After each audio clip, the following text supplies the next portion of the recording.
ખરખોડી કેદુના ખરખોડીનો ગોતવા માંડ્યો તો પણ ક્યાંય મળતી નથી. બહુ મુશ્કેલથી એક વેલો જડ્યો છે. જોકે હજી બહુ ગ્રોથ નહોતો થયો. હજી આટલા ડાળા થયા હતા ને આમાં જાડા ડાળા હતા તે મેં કટિંગ કરીને રોપા બનાવવા મૂક્યા છે. કોથળીમાં માટી ભરીને વાવે જો ઉગી જાય તો એના રોપા થઈ જાય તો વાવેતર થઈ જાય આપણે. તો આ બહુ મુશ્કેલથી આ એક વેલો માન મળ્યો છે તે લાયા છે. જો આ ખરખોડી ફૂલ હજી આવવાની તૈયારી છે. ફૂલ ક્યાંક મર્યા દેખાવા માંડ્યા છે.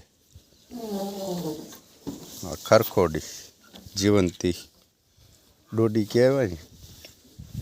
જય ગૌ માતા. અસ્તુ.